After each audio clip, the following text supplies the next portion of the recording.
ক্যারিবিয়ানদের white wash করে দেশে ফিরলেন টি-20 দলের 5 সদস্য। ক্রিকেটারদের মানসিকতায় পরিবর্তন এসেছে বললেন সালাউদ্দিন। এনসিএল এর দ্বিতীয় কোয়ালিফায়ারে খুলনার বিপক্ষে ব্যাট করছে ঢাকা। মুস্তাফিজ ফেরায় ফাইনালের টিকিট পেতে আত্মবিশ্বাসী সোহান।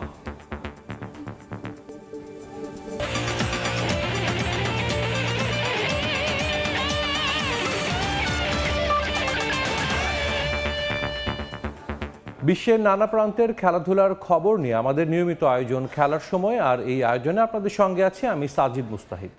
ওয়েস্ট ইন্ডিজের বিপক্ষে সিরিজ শেষে প্রথম ধাপে দেশে ফিরেছেন টি-20 স্কোয়াডের 4 জন এবং কোচিং স্টাফের 1 সদস্য। বিকেলে ফিরবেন আরও 7 জন, বাকিরা আসবেন সোমবার। প্রথম ধাপে আসা সদস্যরা হলেন জাকের আলী অনিক, হাসান মাহমুদ, তাসকিন এবং নাহিদ রানা। তাদের সঙ্গে ছিলেন সিনিয়র সহকারী coach Mohammad Salauddin. Test series ড্রয়ের পর ওয়ানডে সিরিজে হোয়াইট ওয়াশ হলেও টি-20তে প্রথমবারের মতো ক্যারিবিয়ানদের বিপক্ষে ক্লিন সুইপ করেছে বাংলাদেশ। আজ সকালে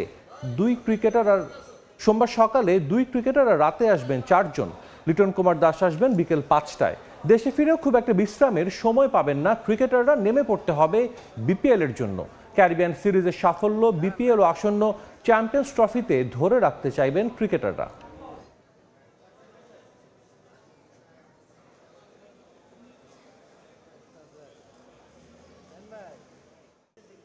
দায়িত্ব নিয়ে খেলাটার অভ্যাস করতেছে।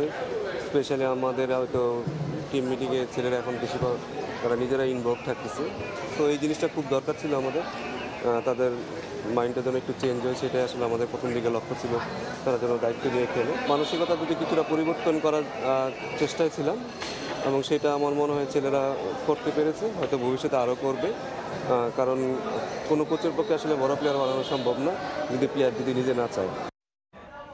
এনসিএল টি-20-র খবর। সিলেটের দ্বিতীয় কোয়ালিফায়ারে খুলনার বিপক্ষে ব্যাট করছে ঢাকা। এই মুহূর্তে সিলেট আন্তর্জাতিক ক্রিকেট স্টেডিয়ামে আছেন সহকর্মী সাব্বির মিথুন। সবশেষ খবর জানতে সরাসরি যাচ্ছি তার কাছে। সাব্বির, কি অবস্থা, খেলার কি আপডেট রয়েছে আপনার কাছে? একটা লম্বা টুর্নামেন্ট শেষে এনসিএল কিন্তু ধীরে ধীরে শেষ দিকে অগ্রসর হয়েছে এবং আজকে যে লড়াইটা চলছে দ্বিতীয় কোয়ালিফায়ার, সেখান থেকে কিন্তু দ্বিতীয় ফাইনালিস্ট পাওয়া যাবে। রংপুর বিভাগ এরই মধ্যে ফাইনাল নিশ্চিত করেছে গতকালকে।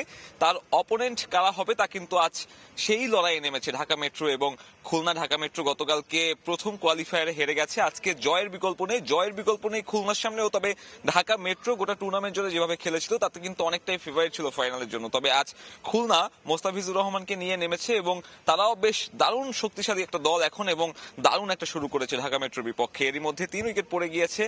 ঢাকা মেট্রো টপ অর্ডার, যেটা সব থেকে বড় শক্তির নাম দলটার, এই টুর্নামেন্ট জুড়ে প্রভাব বিস্তার করে এসেছে। নাইম শেখের কথা বলতে হয়, নাইম শেখ এখনো রয়ে গেছেন। তবে ঢাকা মেট্রো টপ অর্ডার যেভাবে কলাপস করেছে প্রথম পাওয়ার প্লের ভেতরে, তাতে ঢাকা মেট্রো সেখান থেকে ঘুরে দাঁড়ানোটা খুব একটা কঠিন হয়ে যেতে পারে। পাশাপাশি গতকালকে রোদ না থাকলেও আজকে কিন্তু রোদ আছে, অর্থাৎ কিন্তু রোদের কারণে আজকে ঢাকা মেট্রোর যে ব্যাটিংটা সেটাও কিন্তু কিছুটা সহজ হয়ে যাবে এবং পাশাপাশি যেটা বলা যায় আর কি, যে উইকেটটাও কিছুটা বেটার। সব মিলিয়ে বলা যায় দ্বিতীয় কোয়ালিফায়ার উত্তেজনা খুব চরমে এবং এখান থেকে দেখা যাবে আসলে সেকেন্ড ফাইনালিস্ট কারা হচ্ছে। আমার কাছে এনসিএল এর সবশেষ এখন পর্যন্ত থেকে এই ছিল। আমাদের সঙ্গে সরাসরি যুক্ত হয়েছিলেন সহকর্মী সাব্বির মিথুন। চ্যাম্পিয়ন্স ট্রফির দল নির্বাচনে সাকিব তামিমের অন্তর্ভুক্তি ইস্যুতে অস্পষ্ট উত্তর বিসিবি সভাপতি ফারুক আহমেদের। জানান, আনুষ্ঠানিকভাবে অবসর না নেয়ায় বিবেচনায় আছেন দুজনেই। বল ঠেলে দিলেন নির্বাচকদের কোর্টে। বোর্ডের 16তম সভা শেষে সিদ্ধান্ত আসে প্রথমবারের মতো নারীদের উইনিং বোনাস চালু। অনূর্ধ্ব-19 এশিয়া কাপ জয়ী দলের প্রত্যেক সদস্যকে 3 লাখ টাকা বোনাস দেওয়ার ঘোষণাও দেন বিসিবি সভাপতি। জানান, বিপিএল এর আগে ঢাকা, চট্টগ্রাম, সিলেটে হবে ট্রফি ট্যুর। চলতি সপ্তাহে চূড়ান্ত হবে বোর্ডের স্ট্যান্ডিং কমিটি। বিসিবির আরও এক ম্যারাথন সভা, উপস্থিত 7 পরিচালক। কোরাম পূরণের জন্য অনলাইনে যুক্ত আরও 3। সিদ্ধান্ত যতটা তার চাইতেও বেশি ধোঁয়াশা।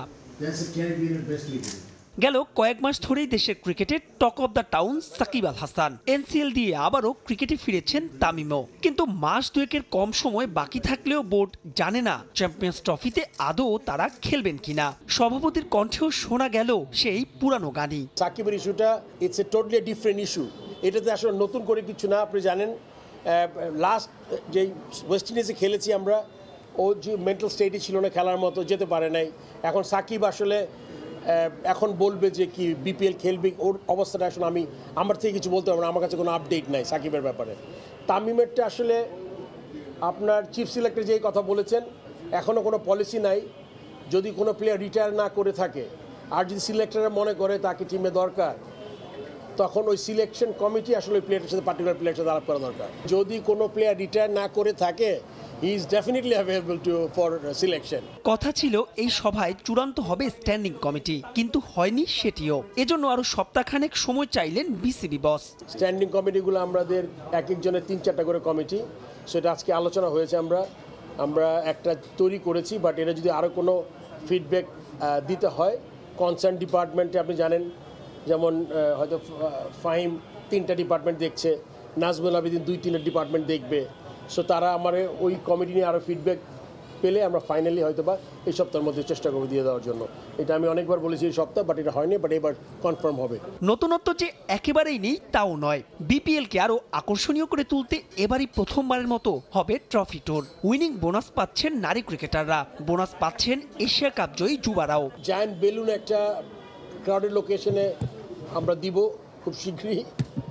সোশ্যাল মিডিয়া ইনফ্লুয়েন্সারদের ক্যাম্পেইন আমরা চালু করেছি। মিউজিক ফেস্টে ঢাকা, চিটাগং, সিলেটে ট্রফি ট্যুর হবে একটা। এশিয়া কাপ যে টিমটা চ্যাম্পিয়ন হয়েছে, প্রত্যেক প্লেয়ার অফিসিয়াল যারা আছে পুরো ফুল স্কোয়াডকে পার পার্সন 3 লাখ টাকা করে আমরা প্রাইজ মানি অ্যানাউন্স করেছি। আমাদের মেয়েদের আপনারা জানেন একটা সেন্ট্রাল কন্ট্রাক্ট আছে, ওই সেন্ট্রাল কন্ট্রাক্টের ইন অ্যাডিশন আরও 30টা প্লেয়ার, ছেলেদের যেরকম ন্যাশনাল লিগ যারা খেলে এরকম একটা কন্ট্রাক্টারে আরও 30টা মেয়েদের একটা কন্ট্রাক্ট আনার কন্ট্রাক্টে আনবো। মেয়েদেরও উইনিং বোনাস চালু করেছি, এটা নতুন জিনিস।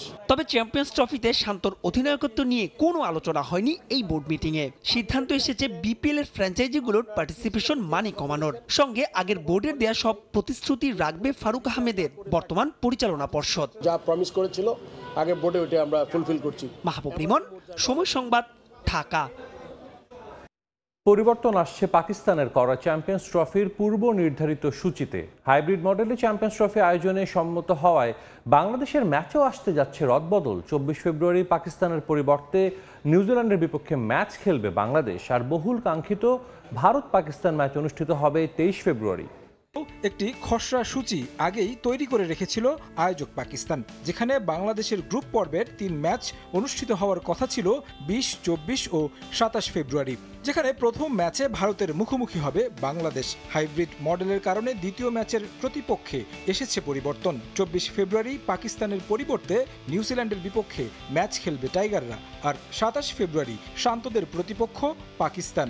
মূলত নিরপেক্ষ ভেন্যুতে পাকিস্তান ভারত ম্যাচ অনুষ্ঠিত হওয়ার কারণে আসতে যাচ্ছে এই পরিবর্তন। 23 ফেব্রুয়ারি মুখোমুখি হবে 2 চিরপ্রতিদ্বন্দ্বী। ভারত যেহেতু পাকিস্তানে সফর করবে না, সেহেতু ম্যাচ হবে নিরপেক্ষ ভেন্যুতে। ট্রাভেল টাইম রাখার জন্য এই সূচিতে আনা হচ্ছে পরিবর্তন। যদিও বিষয়গুলো এখনো চূড়ান্ত নয়, আইসিসি উভয় বোর্ডের সঙ্গে কথা বলে ঘোষণা করবে চ্যাম্পিয়ন্স ট্রফির দিনক্ষণ। তাছাড়া এ গ্রুপের বাকি ম্যাচগুলোতেও পরিবর্তন আসবে হাইব্রিড মডেলের কারণে। তবে নির্ধারিত 19 ফেব্রুয়ারি পাকিস্তান নিউজিল্যান্ড ম্যাচ দিয়েই শুরু হবে এবারের চ্যাম্পিয়ন্স ট্রফির আসর। 22 ফেব্রুয়ারি বিগ ম্যাচে মাঠে নামবে ইংল্যান্ড ও অস্ট্রেলিয়া। 25 ফেব্রুয়ারি হাই ভোল্টেজ ম্যাচে মুখোমুখি হবে সাউথ আফ্রিকা ও অস্ট্রেলিয়া। 1 মার্চ সাউথ আফ্রিকার প্রতিপক্ষ ইংল্যান্ড। নিরপেক্ষ ভেন্যুতে অনুষ্ঠিত হবে একটি সেমিফাইনাল। 4 ও 5 মার্চ হবে 2 সেমিফাইনাল, আর ফাইনাল অনুষ্ঠিত হবে 9 মার্চ।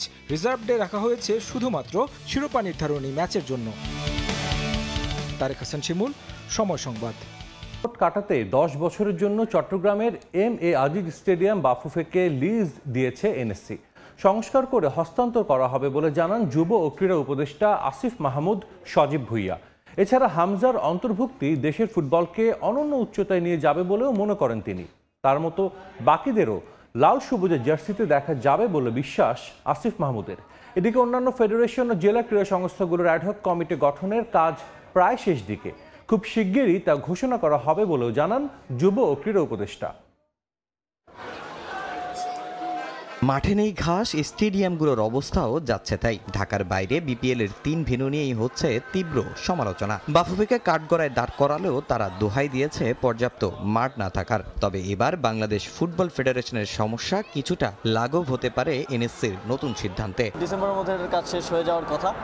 আশা করি জানুয়ারি থেকেই খেলা মাঠে ফিরবে। এবং আপনারা হয়তো জানেন যে আমরা এম এ আজিজ স্টেডিয়ামটা অলরেডি 10 বছরের জন্য বাফুফেকে লিজ দিয়ে দেওয়া হয়েছে, সেটাকেও সংস্কার করে ফুটবল সেখানে শুরু হবে। নানা যদি কিন্তু পেরিয়ে দেশের ফুটবলে সবচেয়ে বড় চমক হামজা দেওয়ান চৌধুরীর অন্তর্ভুক্তি। নিঃসন্দেহে লেস্টার সিটির এই মিডফিল্ডারের বরাতে দেশের ফুটবল চলে যাবে অনন্য উচ্চতায়। হামজা খেললে ট্রান্সফার মার্কেটে বাংলাদেশ দলের মূল্য চলে যাবে 7.55 মিলিয়নে। তার মতো সামিদ সোমদেরও লাল সবুজের জার্সিতে দেখার অপেক্ষায় ক্রীড়া উপদেষ্টা। হামজা চৌধুরী অনুমতি পেয়েছে, এটা আমাদের জন্য একটা ভালো সংবাদ। আমরা এই ইয়ে থেকেই ফুটবলেও পরিবর্তন দেখতে চাই। ফুটবলেও আমাদের পারফরমেন্স আশা করি সামনের দিনগুলোতে ভালো হবে। এবং এটা একটা শুরু যে বাংলাদেশের অনেকেই ডায়াসপোরার অনেকেই হচ্ছে অন্যান্য দেশে খেলে, তাদেরকে বাংলাদেশে খেলতে আসার জন্য এটা একটা ভালো শুরু। এদিকে দেশের পট পরিবর্তনে অচল অবস্থায় দেশের ক্রীড়াঙ্গন। কমিটির অভাবে বন্ধ রয়েছে বেশিরভাগ ফেডারেশনের কার্যক্রম। কাবাডির নতুন কমিটি নিয়েও তৈরি হয়েছে নানা জটিলতা। তবে সব দিক পর্যালোচনা করে নতুন কমিটি গঠন হলে সব সমস্যার সমাধান হবে বলে বিশ্বাস আসিফ মাহমুদের। আমরা ধাপে ধাপে ফেডারেশনগুলোর অ্যাডহক কমিটিগুলো প্রকাশ করছি। তো 9টা ফেডারেশনের অ্যাডহক কমিটি অলরেডি প্রকাশিত হয়েছে এবং বাকিগুলো প্রক্রিয়ার মধ্যে আছে। খুব দ্রুত সময়ের মধ্যে আমরা ধাপে ধাপে বাকি ফেডারেশনগুলো আপনারা খুব দ্রুত দেখতে পাবেন। কমিটিগুলো দ্রুত দিয়ে দিতে পারলে আমি আশা করি যে আবার ফেডারেশনগুলোতে গতিশীলতা ফিরে আসবে। আমরা ক্রীড়া পরিষদ থেকে অন্যান্য ফেডারেশনগুলোর বাজেট বৃদ্ধি থেকে শুরু করে তাদেরকে কীভাবে ফ্যাসিলিটিস দেওয়া যায়, আমরা একটা স্পোর্টস ভিলেজ করার কথা ভাবছি, সেটা আমাদের পরিকল্পনার পর্যায়ে আছে। এছাড়া কমিটির অভাবে জেলা ক্রীড়া সংস্থাগুলোরও কার্যক্রম ব্যাহত হচ্ছে। তবে খুব দ্রুত সব জেলাতে অ্যাডহক কমিটি দেয়া হবে বলে জানান যুব ও ক্রীড়া উপদেষ্টা। প্রপার ব্যাটিং সিস্টেমের মধ্য দিয়ে যদি না আসে তাহলে আমরা ভালো নেতৃত্ব সেখানে পাবো না। তো সেই জন্যই জেলা ক্রীড়া সংস্থাগুলো একটু সময় নিচ্ছে, কিন্তু সেগুলো খুব দ্রুতই পুনর্গঠন হবে। তামিম হোসেন, সময় সংবাদ, ঢাকা। দেশের ক্রীড়াঙ্গনে পুরুষ অ্যাথলিটদের পাশাপাশি নারীরা সমান তালে এগিয়ে গেলেও এখনও নানাভাবে তারা বৈষম্যের শিকার। আর্থিক সুযোগ সুবিধা সহ নানা ধরনের প্রতিবন্ধকতায় ক্রীড়াবিমুখ হয়ে পড়ছেন নারী অ্যাথলিটরা। তবে সে সমস্যার সমাধানে নারীর শারীরিক ও মানসিক সুস্থতা ও আর্থিক নিশ্চয়তা গুরুত্বপূর্ণ বলে মনে করেন ক্রীড়াবিদরা। ইউএসএআইডির উদ্যোগে এবং বাংলাদেশ ক্রীড়া লেখক সমিতি বিএসপি এর সহযোগিতায় গতিতে সুস্বাস্থ্য অনুষ্ঠানে এসব কথা বলেন তারা। নারীদের সাফল্যের ধারা বজায় রাখতে পূর্ণ সম্মানেরও দাবি জানান অ্যাথলিটরা। ক্রীড়াঙ্গনে নারীরা ছুটছে অদম্য যাত্রায়। হাজারো প্রতিবন্ধকতা, শত শত অসুবিধার মধ্যেও সাফল্যের চাকা সচল রেখেছেন বিভিন্ন ডিসিপ্লিনের নারী অ্যাথলিটরা। ইতিহাস গড়ে সাফের মঞ্চে লাল সবুজের পতাকা তুলে ধরা, এসএ গেমসে ভারোত্তোলকে স্বর্ণজয়, শুটিং, হ্যান্ডবল, ভলিবল, কোন ডিসিপ্লিনে নেই বাংলার মেয়েদের সাফল্য গাঁথা? নানা ধরনের বাধা পেরিয়ে বিশ্ব দরবারে বাংলাদেশের পতাকা উঁচিয়ে ধরতে নারী অ্যাথলিটদের যে অবদান, তা কি কোনো অংশে পুরুষ অ্যাথলিটদের তুলনায় কম? তাহলে কেন এখনো একটা নির্দিষ্ট সময় পর খেলাধুলা থেকে দূরে গিয়ে অন্য পেশায় জড়িয়ে পড়ছেন নারী ক্রীড়াবিদরা? ইউএসএআইডির উদ্যোগে ও বাংলাদেশ ক্রীড়া লেখক সমিতি বিএসপি এর সহযোগিতায় গতিতেই সুস্বাস্থ্য প্রতিপাদ্য নিয়ে ক্রীড়াঙ্গনে নারীদের শারীরিক ও মানসিক সুস্থতা ও নিরাপত্তা নিশ্চিতকরণ সামিটে অংশগ্রহণ করেন নারী অ্যাথলিটরা। হোস্টেল সিকিউরিটি আপনি দিতে পারছেন না, খাবারের সিকিউরিটি দিতে পারছেন না, আপনি সিকিউরিটি দিতে পারছেন না, কোনো কিছুই তো দিতে পারছেন না। তাহলে বাংলাদেশের স্পোর্টসটা থাকা কি খুব জরুরি? আমার মনে হয় না জরুরি। আর্থিকভাবে যদি বেশি সহায়তা আমাদের সবারই প্রয়োজন, কারণ আমরা মধ্যবিত্ত বা অনেক গরিব ফ্যামিলি থেকে উঠে আসি অনেকেই। আমাদের বুট কিনতে গেলে আমাদের যে বেতনটা দেয় এখন পর্যন্ত আমরা কভার করতে পারি না। আমার কাছে মনে হচ্ছে দিন দিন আমাদের মেয়েদের জন্য যে খেলাধুলোর যে জায়গা সেটা সংকীর্ণ হচ্ছে, প্রচার কিন্তু হচ্ছে। তবে ক্রীড়াঙ্গনকে নারীদের সর্বোচ্চ নিরাপদ স্থান নিশ্চিত করতে তাগিদ দিলেন অ্যাথলিটরা। পুরুষদের সঙ্গে সমানভাবে এগিয়ে যেতে সহযোগিতাও চাইলেন নীতি নির্ধারণী মহলের কাছে। সমস্যাগুলোর সমাধান জানা থাকলেও তাতে সংশ্লিষ্টদের সজাগ দৃষ্টি রাখার আহ্বান জানান তারা। ফুটবল ফেডারেশনের স্পন্সর নাই, তাদের জন্য আমরা ফ্রেন্ডলি ম্যাচগুলো খেলতে পারতেছি না, যে আর্থিক সমস্যার কারণে। তো অনেক বড় বড় শিল্প প্রতিষ্ঠানগুলো যারা আছে তাদেরকে অনুরোধ জানাবো যাতে তারা আমাদের পাশে এসে দাঁড়ায়, আমরা আরও ভালো কিছু করতে পারবো। ট্রেনিংগুলো হয় ন্যাশনাল, যেসব নারীদের নিয়ে যেসব বিভিন্ন ইগুলো হয়, পুরুষদের পাশাপাশি নারীদেরকে সহকারী হিসেবে রাখা যাবে না। তাদের এডুকেশন, তাদের স্পোর্টস লেভেল থেকে তাদেরকে সমানভাবে যদি জাস্টিফাই করেন, দেন আমরা আমাদের ইনপুটটা দিলে আরেকজন অ্যাথলিট তৈরি হবে। ক্রীড়াঙ্গনে নারীদের সাফল্যের ধারা বজায় রাখতে সব ধরনের বৈষম্য দূর করে নারী খেলুক মুক্ত বিহঙ্গের মতো এমন প্রত্যাশা সবার। তাজিন খন্দকার, সময় সংবাদ, ঢাকা। ফিরে স্বাগত খেলার সময়। উৎসব মুখর পরিবেশের মধ্য দিয়ে রংপুর প্রিমিয়ার লিগ সিজন 2 এর ফাইনাল খেলা অনুষ্ঠিত হয়েছে। রংপুর ক্রিকেট গার্ডেন মাঠে ফাইনালে মুখোমুখি হয় ওয়াহেদ ডেভেলপার ও মালঞ্চ রেস্টুরেন্ট। খেলায় 7 উইকেটে মালঞ্চ রেস্টুরেন্টকে হারিয়ে চ্যাম্পিয়ন হয় ওয়াহেদ ডেভেলপার দল। এর আগে গেল 16 November Rangpur tape tennis cricket অ্যাসোসিয়েশনের আয়োজনে নগরীর 8টি দল নিয়ে শুরু হয় আরপিএল সিজন 2।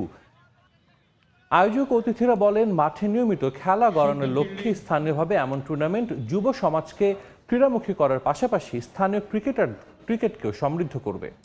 খুব বেশি সময় লাগবে না, যেমনটি চাচ্ছিলেন।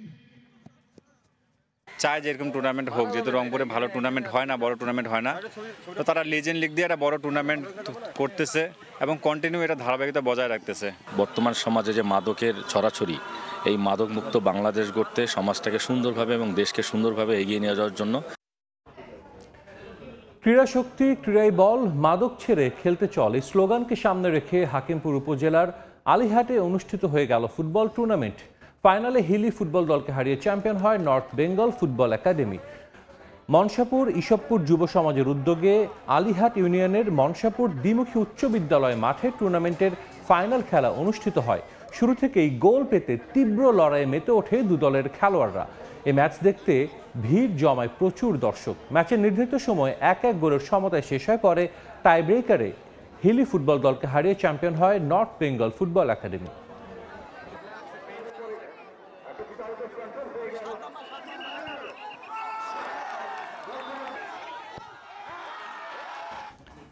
খেলার সময় শীর্ষ সংবাদগুলো জানিয়ে দিচ্ছে আরেকবার। ক্যারিবিয়ানদের হোয়াইট ওয়াশ করে দেশে ফিরলেন টি-20 দলের 5 সদস্য। ক্রিকেটারদের মানসিকতায় পরিবর্তন এসেছে বললেন সালাউদ্দিন।